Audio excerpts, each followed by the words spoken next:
¿Qué tal? ¿Cómo les va?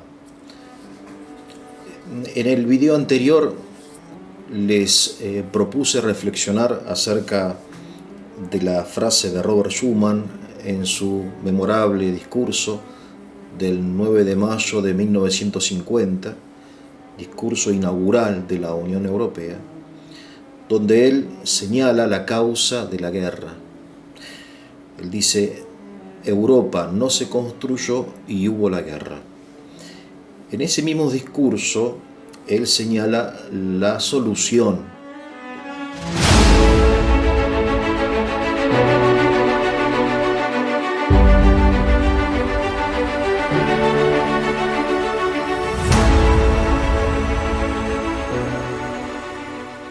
Y entonces, en el primer párrafo del discurso, dice que la paz en Europa requiere grandes esfuerzos creadores.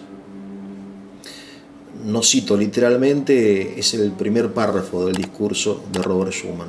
Lo van a encontrar fácilmente porque es la piedra fundamental de la Unión Europea. Es un breve discurso, pero muy denso de contenido político. Entonces les propongo reflexionar acerca de este concepto que en el original francés está subrayado, ¿no?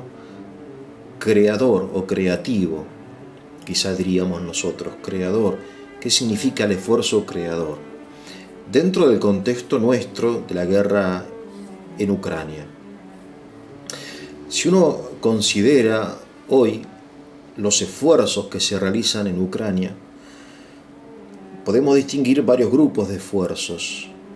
Los esfuerzos bélicos, ¿no?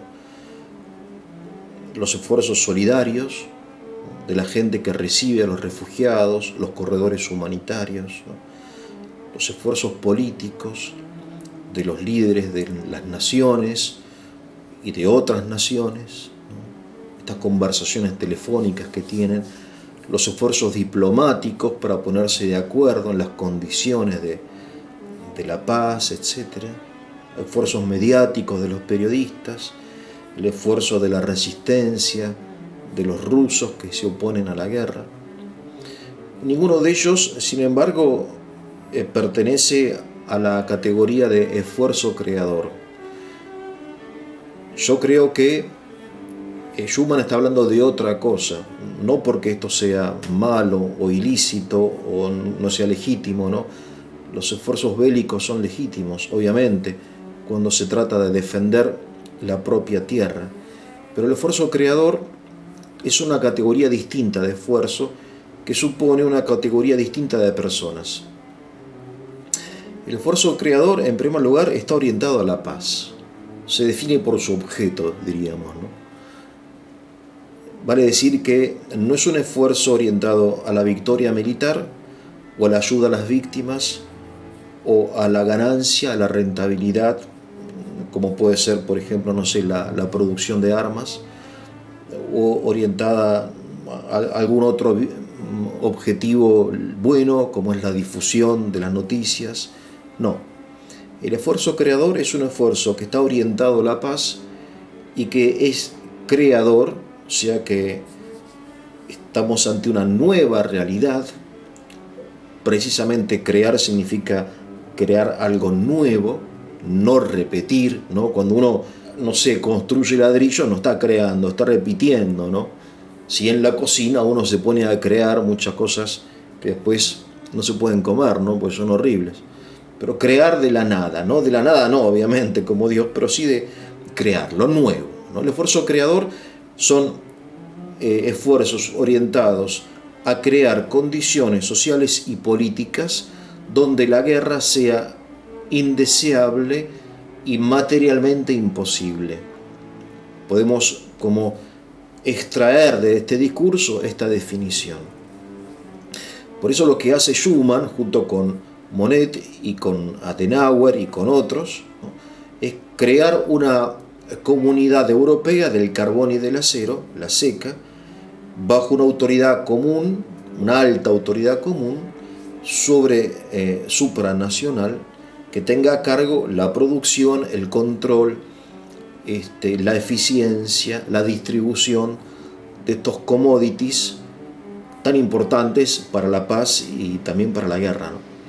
Esfuerzos creadores entonces son estos esfuerzos que suponen, como les dije, un tipo de persona como Schuman, personas consagradas a la paz, personas que entienden que la paz se construye, que no es resultado natural de la condición humana, ¿no? Así como se construye una casa o se construye una familia mediante relaciones, así la paz se construye.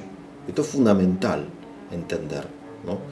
Que no se da de hecho por sí sola, ¿no? Nosotros estamos acostumbrados a la paz y perdimos de vista que la paz se construye.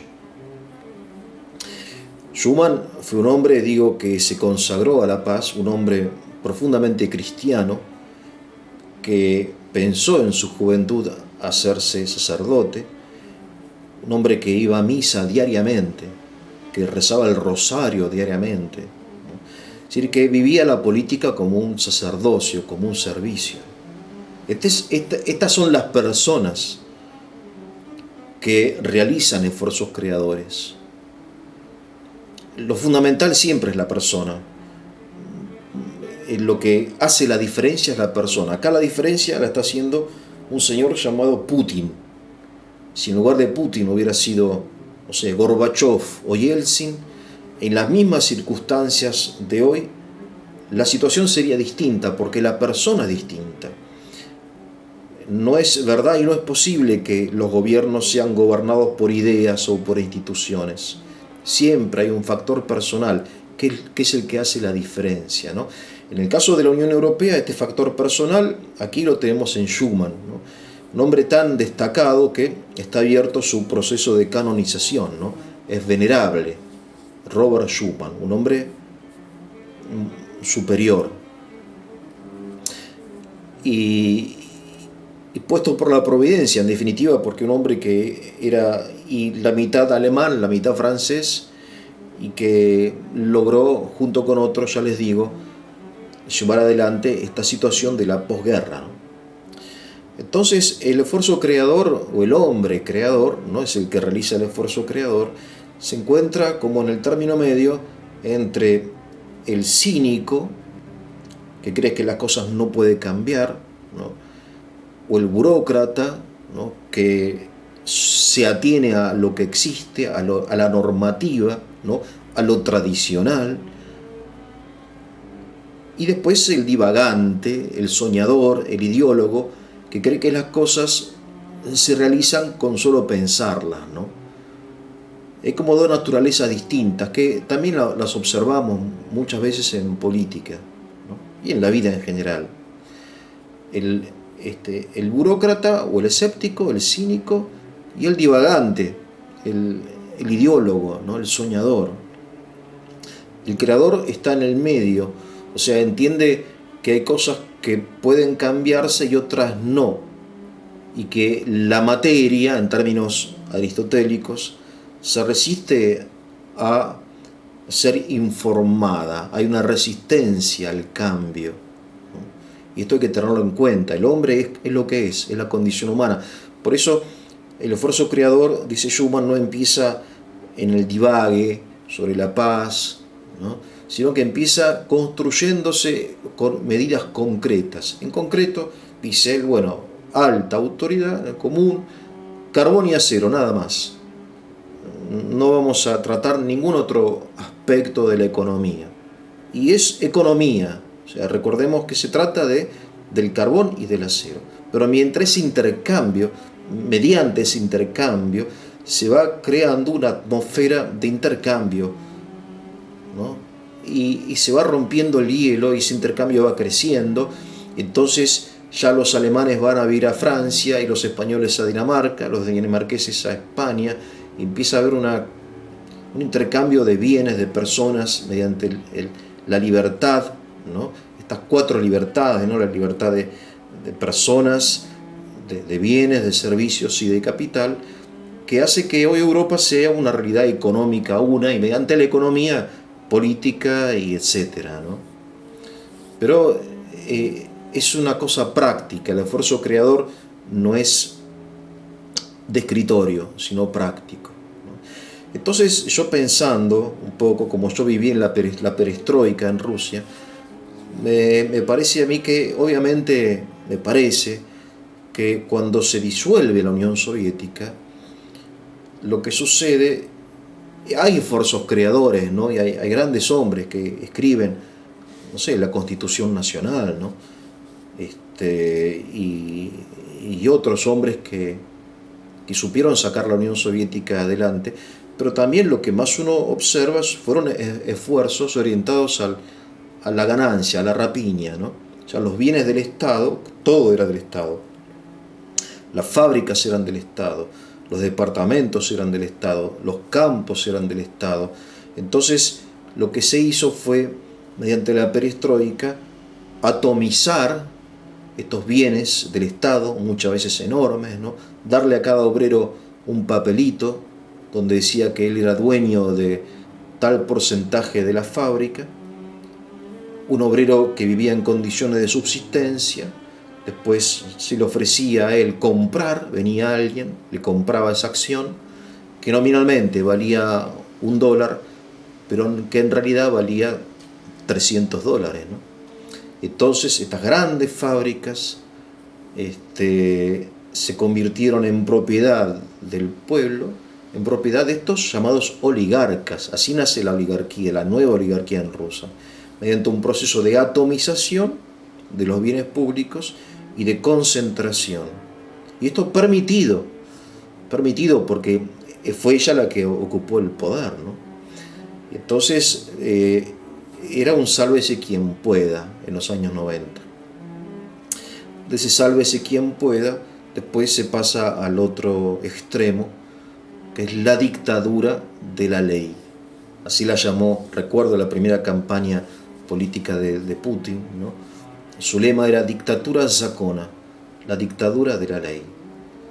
O sea, la libertad no funcionó, ahora vamos a una dictadura, pero ya se había privatizado todo. Bueno, estos son temas históricos, pero lo que yo quiero destacar es que los esfuerzos creadores quizás fueron insuficientes, ¿no? Ya sea por parte de Rusia como de otras potencias que aprovecharon, o de fondos internacionales, ¿no? Que aprovecharon la situación para enriquecerse, ¿no? Comprar fábricas carísimas con un activo enorme por 2 centavos. Bien. Sea como sea, y esto es otro tema, lo importante es entender que hay una categoría de esfuerzo que es no un esfuerzo físico, sino mental, afectivo, de la voluntad, de la inteligencia, llamada esfuerzo creador. Y ese esfuerzo creador, según Schuman, es lo que hace posible que la guerra sea indeseable y que sea, en términos literales de él, materialmente imposible. Que tengan un muy buen día.